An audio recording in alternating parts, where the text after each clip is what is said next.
Welcome back. The Defense Department says it's starting to hit milestones in its zero trust strategy. The department expects to fully implement the strategy by 2027. Mike Walsh is president of Forescout Government Systems at TechNet Cyber this week. He tells me what he sees as the Pentagon makes progress. For 3 years, we've been doing a program called Comply to Connect. It's a DoD CIO-driven program that has almost 40 mentions in the actual fan chart that makes up Randy Resnick's list of ZT activities. So we're in the middle of it. And we have about 4 million endpoints that are under license now. So we collect a ton of information that is the basis for the device category in ZT. And I say all that just so that people listening to us know that I know what I'm talking about. So what's really happening right now is there's a couple missing pieces that aren't going to be added to it for a little while. So the ZT team at DoD CIO just added more information in the last couple of weeks on the details of what the activities are. And the activities that relate to me are in the device category, one of 7. So what really matters, though, is that it's going to be a while, probably another year, before we get into operational technology. And for people listening, operational technology is things that are not laptops or servers. So it's everything else. Phones, generators that power data centers. It's the battery systems that are inside a data center. It's things that plug in.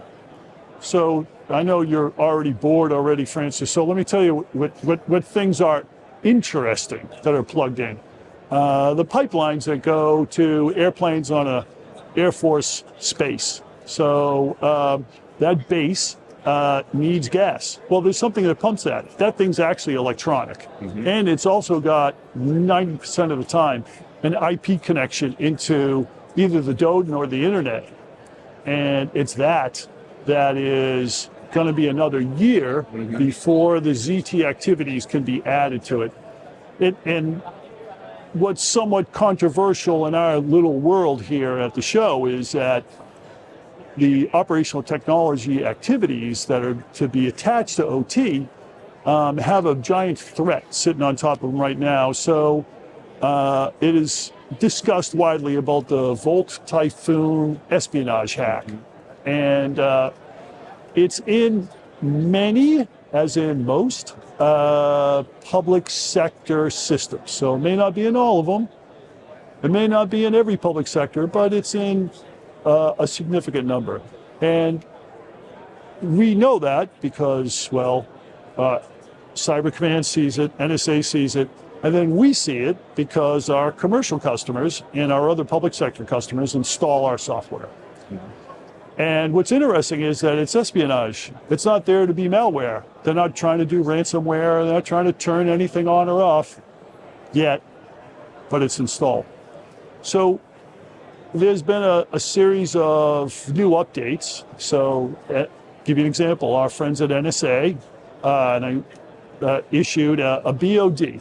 I think it's 12402, if I remember correctly, which is saying, hey, this is a binary operational directive. You got to go find this thing, and you have to inventory all of your OT stuff, and we want you to report it to us. And most people haven't read it yet, and most people aren't even sure if they want to do it. But we're reaching a crisis stage. It may not be this year, may not be next year, but the proliferation of the Volt Typhoon espionageware is not slowing down. We have less than a minute left. I'm not bored.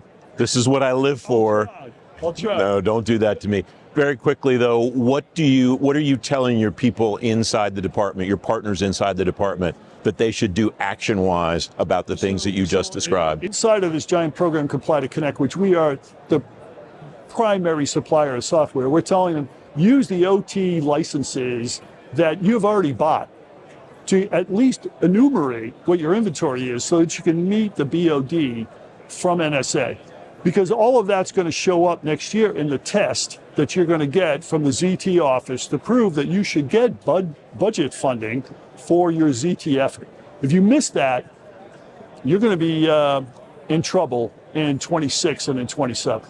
You can read more about that 2027 deadline on today's show page at fedgovtoday.com. Up next, finding the next generation of cyber talent could be academic. FedGov Today with Francis Rose continues in a moment.